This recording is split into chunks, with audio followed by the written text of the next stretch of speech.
Sarah Connor gets. She gets an applause. Thank you. And she gets, and also she gets this because it was scary. I am the night bird, and I am here to entertain you with some Cli-fi horror for the evening that could actually be our future. So here we go. 2030, Doomsday Scenario, the Great Nuclear Collapse. A timeline of the endgame for human civilization. Get ready, guys. Humanity has constructed a doomsday dead man switch that threatens civilization.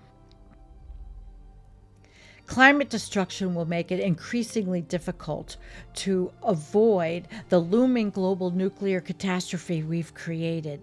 So here's how our future might unravel. By the late 2020s, Earth's climate is in unprecedented turmoil.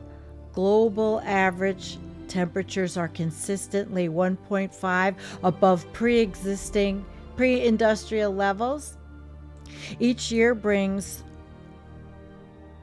record-breaking heat waves, freak floods, and droughts that batter infrastructure. Coastal cities flood more frequently, roads buckle in extreme heat, and power grids strain under surging demand for cooling. This cascade of climate disasters sets the stage for a systemic collapse as societies grapple with runaway warming, the resilience of critical infrastructure, power, water, transit erodes. Energy systems enter a crisis even before 2030. Nuclear power, which in 2025 still provided about 9% of the world's electricity from about 440 reactors, becomes increasingly unreliable.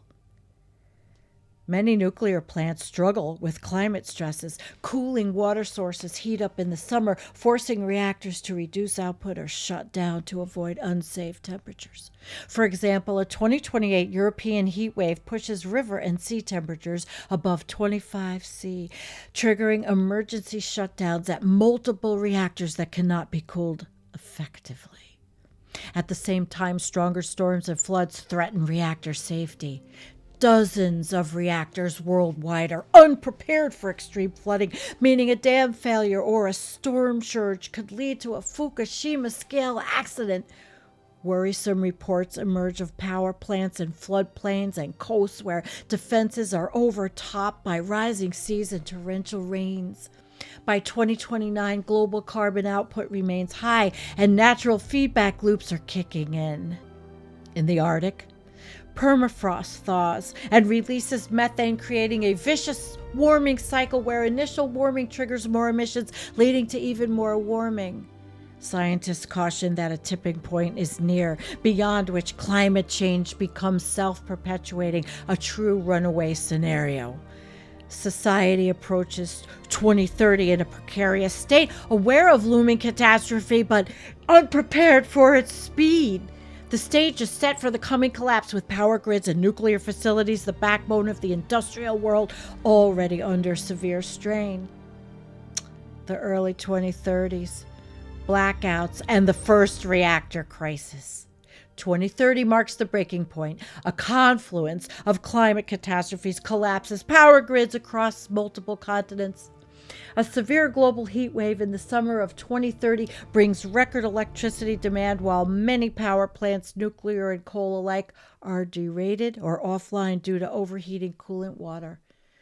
Then, powerful Category 5 storms strike in succession. One hurricane inundates the U.S. eastern seaboard, while an unprecedented typhoon swamps Southeast Asia. These disasters knock out transmission lines and flood key substations, leading to prolonged blackouts in dozens of major cities. Emergency systems are overwhelmed. They're overwhelmed. With communications down and transportation paralyzed, manpower shortages become acute. Many operators and engineers cannot reach their stations. Nuclear power plants are among the first to feel the emergency. Grid failure triggers automatic reactor scrams, which are rapid shutdowns at plants from Florida to France. Control rods halt the fission reactions, but decay heat in reactor cores still needs cooling for days to prevent meltdown. Normally, backup diesel generators would power the cooling plants, the pumps, but the scale of the blackout means diesel resupply is uncertain, and some generators fail in flooded facilities. In a grim reflection of 2011's Fukushima disaster, several coastal reactors lose all power as storm surges drown their backup generators. Within hours to days, the first meltdowns occur. In 2031, a reactor in South Asia becomes a flashpoint. Its cooling pumps falter after the grid collapse, leading to the core overheat. The reactor's heart, it melts through containment in a matter of days, releasing a plume of radioactive steam and debris. Nearby, an even greater danger unfolds. The plant's spent fuel pool, packed with years of highly radioactive spent robs, boils dry without cooling. Exposed to air, the zirconium cladding of the fuel ignites, triggering a fire that belches long-lived radioisotopes directly into the atmosphere. This nightmare scenario, once narrowly avoided at Fukushima by heroic ad hoc measures, now plays out in full. Local and regional consequences are immediate and harrowing. Authorities, already struggling with disaster response, hastily order mass evacuations around stricken plants. In South Asia incident, a radius of 30 kilometers is declared a no-go zone as radiation levels spike. Over 1 million people are displaced in this region alone, fleeing what swiftly becomes a nuclear dead zone. Many receive significant radiation doses during the chaotic evacuation, trapped by traffic jams under drifting fallout. Comparisons are made to Chernobyl's 1986 evacuation. There, 130,000 people were permanently resettled and a 1,000-square-mile exclusion zone established, but the 2031 event affects an even larger population in a densely settled area. That is in Russia. Nearby countries track the radioactive cloud as it crosses borders. Within days, radioactive iodine and cesium are detected in cities hundreds of kilometers downwind. Governments distribute iodine tablets to help block uptake of radioactive iodine in thyroid glands, recalling measures taken after Chernobyl and Fukushima.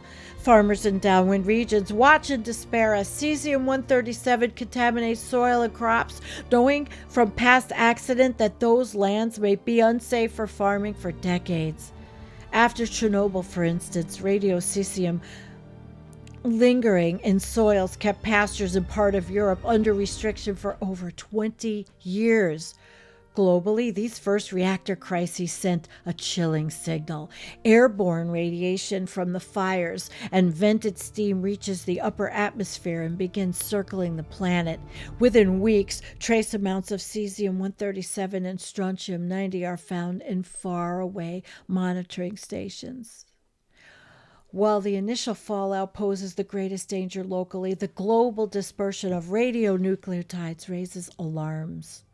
Public health experts warn that even low-dose fallout on crops could, when multiplied across the world, elevate cancer risks and contaminate food supplies. International markets are rocked as nations ban produce and grain imports from entire regions. The economic shock compounds the physical destruction. Already destabilized by climate disasters, the global supply chain further fractures under fear of radiation in goods. Perhaps most critical for what comes next, these early accidents erode the capacity to respond to future crises. Emergency workers who heroically battled the first meltdowns, hosing overheating reactors, attempting improvised cooling, have suffered radiation exposure or exhaustion.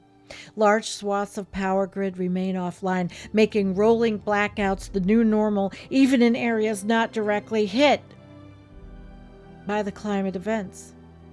This energy shortage slows recovery efforts and undermines the cooling and monitoring systems at other nuclear sites. By 2032, the world faces a stark reality. Roughly 10% of nuclear reactors worldwide are in some stage of crisis, either already melted down or scrammed and struggling to keep their hot cores and spent fuel. What was once unthinkable now seems inevitable. Mid-2030s, cascading meltdowns across the world. As 2035 approaches, the situation spirals into a cascade of nuclear calamities. Ongoing climate chaos keeps hammering human systems. Year after year, megastorms, wildfires, and heat waves pummel regions before they can recover. The compounded infrastructure damage means many areas have only intermittent electricity and scarce supplies. In this environment, about half the world's nuclear reactors are effectively left unattended or unserviceable, some due to direct disaster impacts, others because manpower and resources have been collapsed in the region. Governments in relatively stable areas attempt to initiate orderly shutdowns of reactors as a preventive measure, but even a shut reactor needs years of active cooling and oversight. In many cases, those best efforts falter. By 2033 to 35, a wave of reactor meltdowns unfolds on nearly every continent. Look at all of them. Right where we live. Right where I live. The numbers are staggering. What started with a few isolated accidents in 2032 explodes into dozens of sites in crisis. Older nuclear stations prove especially vulnerable, lacking passive cooling features. They succumb quickly when grid power and backups fail. Newer reactors touted as meltdown-proof also face unforeseen challenges. Coolant reservoir tanks run dry when maintenance crews vanish, or hydrogen explosions like those that blew apart Fukushima's reactor buildings occur due to unvented pressure. Spent fuel pool fires add to the nightmare at many sites. Analysts later estimate that these pool fires released even more radiation than the reactor core meltdowns in several cases, since pools often contain decades of fuel assemblies, holding up to 10 times the long-lived radioactivity of a reactor core in each pool. Each collapsing plant creates its own radiation footprint. By the mid-2030s, a patchwork of radioactive exclusion zones scars the northern hemisphere. In Eurasia, multiple zones from Western Europe through Russia, South Asia, and East Asia dot the map where reactors have failed. Some of these zones begin to overlap, forming a virtually continuous swath of contaminated land in parts of Europe and Asia.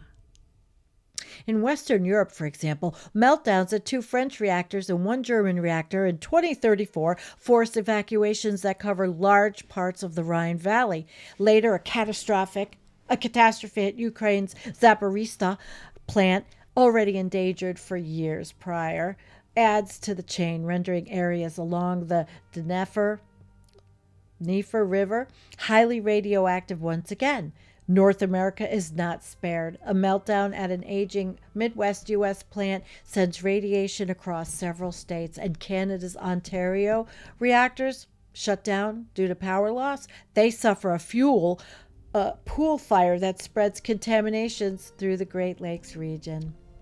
In total, roughly 50% of the world's 400-plus reactors are now either destroyed or abandoned. Humanity suddenly finds itself living with hundreds of Chernobyl-sized disasters at once. Local and regional consequences reach an apocalyptic scale. Hundreds of millions of people become actual or potential refugees from high-radiation areas. Major cities near failed plants are emptied. By 2035, regions like the French Riviera, the North China Plain, and the U.S. eastern seaboard have pockets that resemble Pripyat, ghost cities left to wild animals. The contamination of land and water is immense. Isotopes like cesium-137 and strontium-90 settle into agricultural soils. Just as Chernobyl's fallout once contaminated 200,000 plus square kilometers of Europe to some degree, the 2030s meltdowns contaminate vast expanses of the globe. Agricultural estimates Experts estimate that a significant fraction of the world's breadbaskets are now tainted by radioactive fallout. For example, the Punjab region and the American Midwest both see cesium levels in soil far above safe farming limits, threatening global grain supplies. In many countries, the choice is stark: eat potentially contaminated food or starve.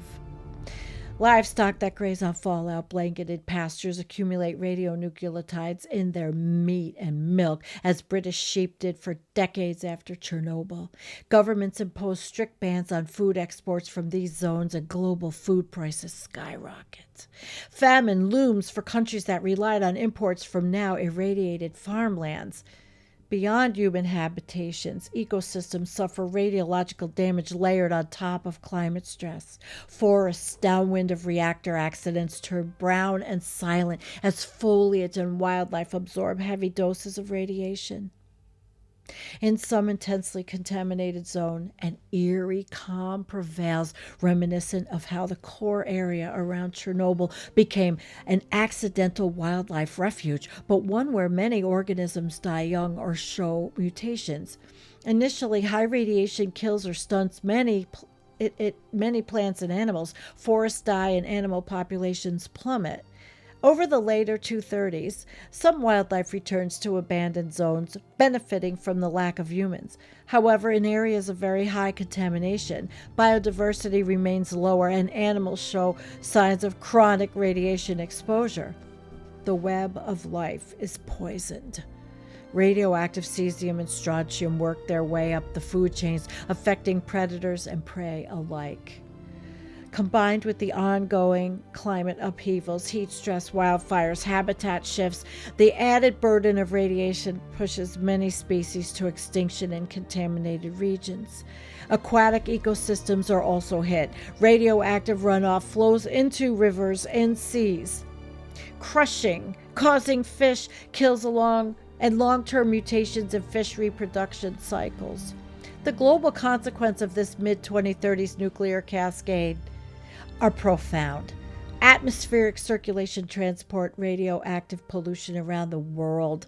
By 2035 to 36, background radiation levels have risen notably above the 2020 norms in both hemispheres. Radioactive particles from multiple meltdowns are detected in the Arctic and even the Antarctic, having been carried by air currents. Although concentrations far from the accident sites are low, no corner of the planet is truly untouched. In the northern hemisphere, intermittent waves of fallout descend whenever rain clouds scavenge particles from the upper atmosphere, a phenomenon similar to the fallout patterns observed after a nuclear weapons test and Chernobyl, but now sustained by ongoing reactor fires and spent fuel blazes. Public health experts warn that long-term cancer rates will climb worldwide. Every additional becquerel in our food and water increases. By the late 2030s, the world's socio-economic order has largely disintegrated. The combination of climate catastrophe and radioactive contamination fractures the globalized economy. International travel is nearly non-existent because both of infrastructure breakdown and the fear of radiation exposure on long journeys. Trade in food and goods have devolved into ad hoc local barter, since centralized distribution is impossible under constant disaster. Regions that remain habitable from safe zones, relatively less contaminated with tolerable climate, mostly in the far southern hemisphere and a few remote northern areas. For instance, parts of New Zealand, Patagonia, and Siberia, far from any meltdown sites and somewhat buffered by distance, become refugees for those able to relocate. So even so, these areas face their own challenges from extreme weather and inflows of refugees. Humanity's population shrinks precipitously due to famine, conflict, and radiation-related illness. What was roughly 8 billion people in 2020 falls by at least hundreds of millions, or maybe billions, by 2040. Those losses stem not only from immediate disaster casualties, but also from secondary effects: hunger, lack of medical care, and weakened immune systems in a ravaged environment. 2040, the toxic legacy, it settles in. By the 2040s, the frantic pace of new catastrophes slows somewhat, not because the crises are solved, but because so much has already collapsed. Most of the vulnerable nuclear reactors have already broken down by this point or were preemptively shut. The ones that survived the 2030s are primarily in regions that remain functional enough to manage a safe, cold shutdown or have newer designs with passive cooling. However, the world now faces the long aftermath of what has happened. The 2040s are a bleak decade of enduring fallout, literal and figurative, where humanity grapples with the toxic legacy of hundreds of reactor failures amid a climate that remains hostile. One grim reality sets in. The radioactive contamination is far from a short-term problem. Many of the isotopes released have half-lives measured in decades or longer, meaning the radiation will persist for generations. For example, cesium-137, half-life about 30 years, and strontium-90, half-life about 29 years, remains abundant in the soils of meltdown zones and downwind regions. These isotopes mimic vital nutrients. Cesium behaves like potassium, strontium like calcium, so they continuously cycle through plants, animals, and water. Crops grown in contaminated soil uptake cesium. Grazing animals concentrate it in their flesh. Humans who consume these foods further concentrate it in their bodies. In the 2040s, scientists, or those that are left, document how radioactivity has infiltrated the global food chain. Traces of cesium-137 show up in grain and milk, even in safe zones, due to minute fallout that has spread worldwide. In harder hit areas, food contamination remains a severe obstacle to resuming agriculture. Even when farmers attempt to cultivate, their produce often exceeds safety limits imposed in the old world. Consequently, hunger continues to stalk populations. Arable land might be available, but not all of it can be used without slowly poisoning those who eat from it. Another challenge is the management of radioactive waste and materials. The reactor meltdowns of fires have dispersed a lot of the radioactive inventory into the environment, but significant amounts still reside in the wreckage of the power plant. Spent fuel rods that did not burn sit in cracked pools or dry casks at sites now too hazardous for people to approach. The reactors themselves hold tons of uranium and plutonium in their ruined cores. In the 2040s, these wreckage sites are largely uncontained. Unlike Chernobyl, where a concrete sarcophagus was built over the destroyed reactor, many 2030s accident sites have been simply abandoned mid-disaster. Some have rubble or sand piled by drones or remote machines to try to smother fires, but no comprehensive containment. That means groundwater leaching becomes a major concern. Rain percolating through the wrecked reactors carries radioactive contaminants into aquifers and rivers. For communities downstream, if any remain, water sources are compromised. In coastal plants, continued leakage of radiation into the ocean is observed. By 2045, marine biologists who are left report increased contamination in sea life, far from any direct fallout, indicating that ocean currents spread the pollutants. Strontium-90, for instance, known to accumulate in fish bones, is found in fish thousands of kilometers from any reactor site. The Pacific Ocean, already contaminated by the Fukushima incident in 2011, now receives orders of magnitudes more radionucleotides from multiple Pacific Rim reactor failures. Ocean fisheries, already stressed by climate-driven acidification and overfishing, are now additionally burdened by radioactive pollution. Many fishing zones are closed due to cesium levels, pushing more coastal communities into protein scarcity. The climate crisis continues unabated in the 2040s, though its character has changed. With industrial civilization greatly diminished by mid-decade, greenhouse gas emissions from human sources have plummeted. Oil consumption is a fraction of what it was, and many coal plants are offline, some destroyed, some simply without supply lines. This initially gives a glimmer of hope that anthropogenic warming might slow. Indeed. By the late 2040s, some climatologists who are left note a slight stabilization in CO2 levels. However, the damage is already done in terms of triggering feedback loops. Warming continues due to inertia and feedback emissions like methane from permafrost. By 2040, the world breached 2C, more likely 3 warming, and by 2050, it may be heading toward 2.5 or quite possibly approaching 4.5, despite the collapse in human emissions. The ongoing extreme weather further complicates the radioactive legacy. For example, wildfires in contaminated forests have become a recurring nightmare. Each summer in the 2040s, large wildfires ignite in areas with dry, hot conditions. Some of those areas include evacuated zones dense with dead trees and dry brush around former reactor sites. When these fires rage through radioactive forests, they loft radionucleotide-laden smoke into the sky. In 2043, a massive fire in the abandoned parts of Eastern Europe, fueled by a drought and heat wave, burned hundreds of thousands of acres, remobilizing cesium and plutonium deposited in the soil. Soot and ash carrying those particles travel far. Monitors as far away as northern Scandinavia register spikes in airborne radiation, if there are any monitors.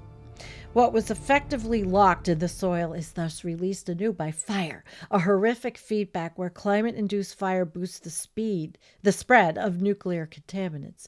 Similarly, intense storms cause flooding and dust storms that redistribute radioactive sediments. Rivers that flow through meltdown zones periodically flood and deposit radioactive silt onto downstream plains. The environmental contamination, therefore, is not a static situation. It worsens in pulses whenever climate disasters strike the polluted zones, creating secondary fallout events through the 2040s. Human society in this decade adapts in grudging, hard-scrabble ways. In relatively uncontaminated regions, people develop new habits to minimize radiation exposure. For example, rooftop farming and hydroponics indoors becomes crucial to grow food in controlled environments to avoid contaminated soil. Water is filtered through improvised means, layers of charcoals and resins to trap radioactive isotopes. People often wear personal dosimeters if they can get them. Where are they made? And masks when venturing outside, especially on windy days that can carry dust. The specter of radiation sickness and cancer is a constant part of life. Medical knowledge from past nuclear accidents is applied where possible. For instance, Prussian blue pills, which bind radioactive cesium in the digestive tract, are prized treatments to reduce cesium uptake. Potassium iodide pills are stocked to predose the thyroid in case of new radioactive iodine releases, which means you probably have to take it all the time. However, these medications are in short supply as global production capacity and supply chain infrastructure is decimated. Despite these measures, the health toll is severe. Cases of cancer, thyroid, leukemia, solid tumors skyrocket, and with healthcare systems devastated, many go untreated.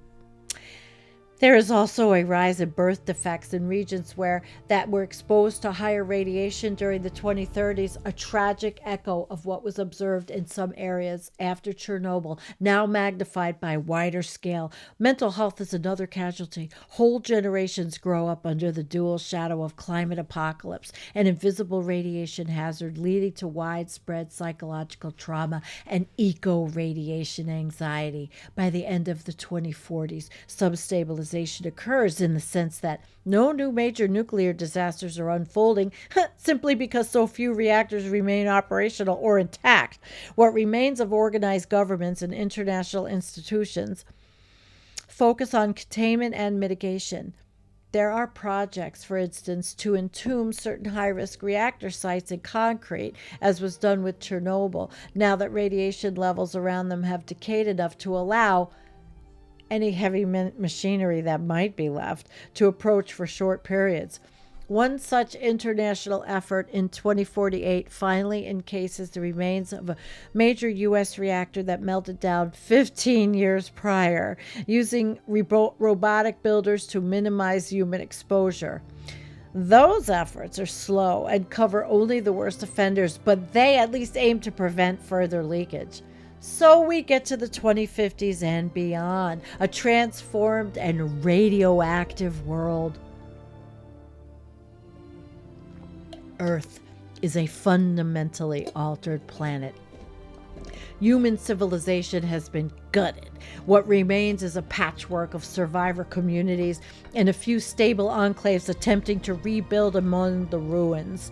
The climate is hotter, approaching 2.5°C. Seas are higher and seasons are unreliable. On top of this, the planet's surface carries the wounds of the nuclear collapse. Even as some dangers gradually subside with time, others will persist for centuries.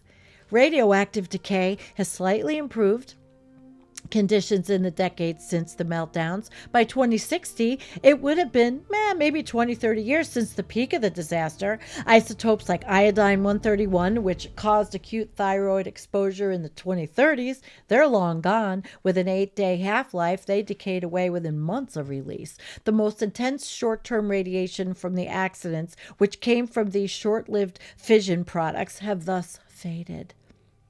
Even some medium-lived isotopes like cesium-137 and strontium-90 have seen about one half-life pass. Areas that were extremely contaminated by cesium in 2035 might register roughly half of the cesium levels by 2065, simply due to radioactive decay, not counting redistribution. This means that radiation levels in some exclusion zones are lower in 2060 than they were in 2040, potentially allowing limited access with protective gear.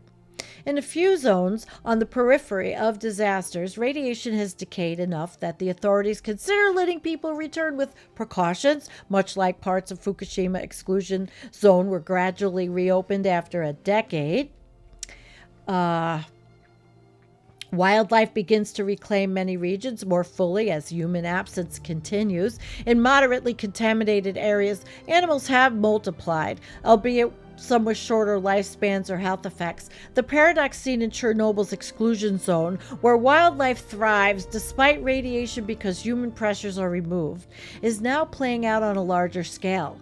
Some scientists in the 2050s cautiously talk of certain abandoned areas becoming de facto wildlife reserves, albeit radioactive ones, and those scientists, they got to be in their 80s.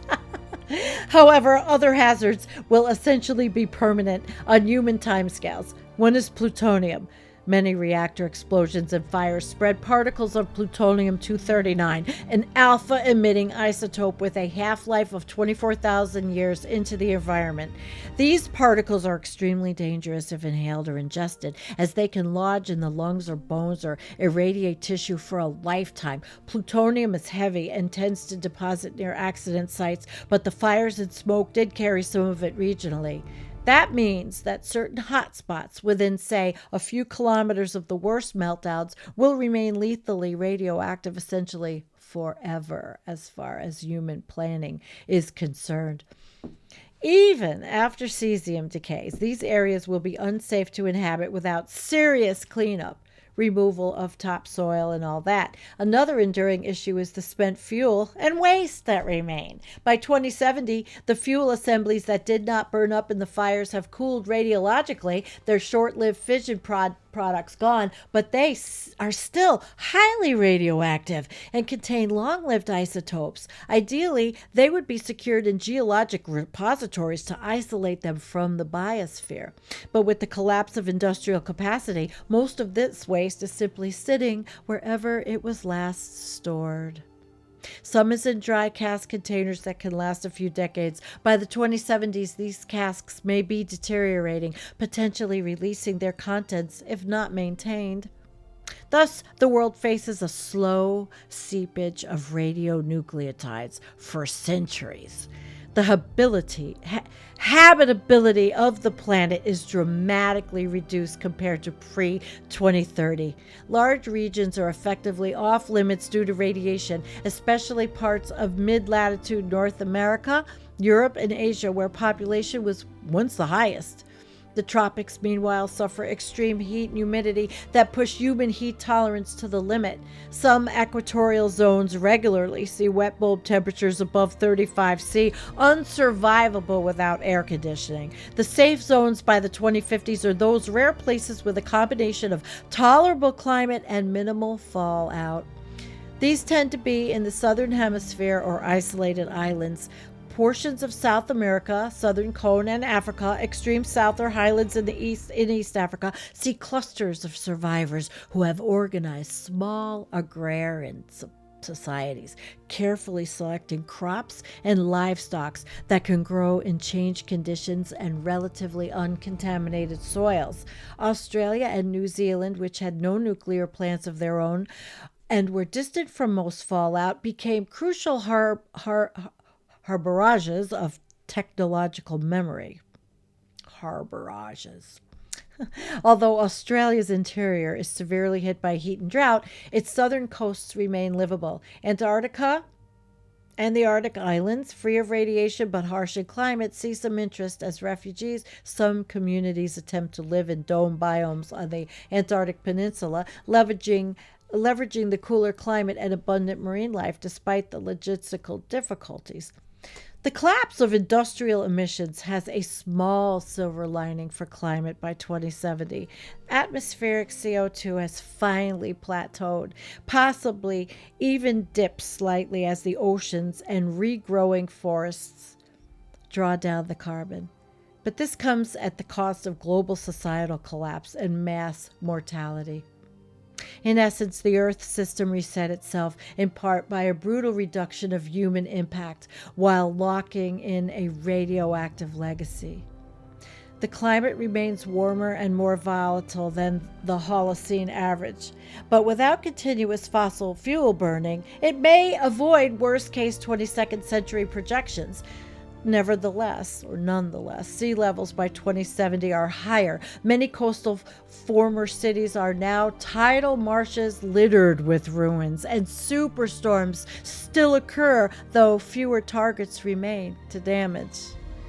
The surviving humans have adapted to a nomadic and subsistence lifestyle in many places, always mindful of avoiding radiation hotspots identified by their Geiger counters. The world population is a fraction of what it was.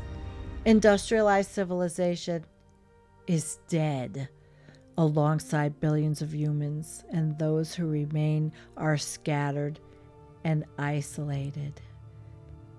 Sarah Connor, sign up for Collapse 2050. Wow. That was good. She did a ton of research.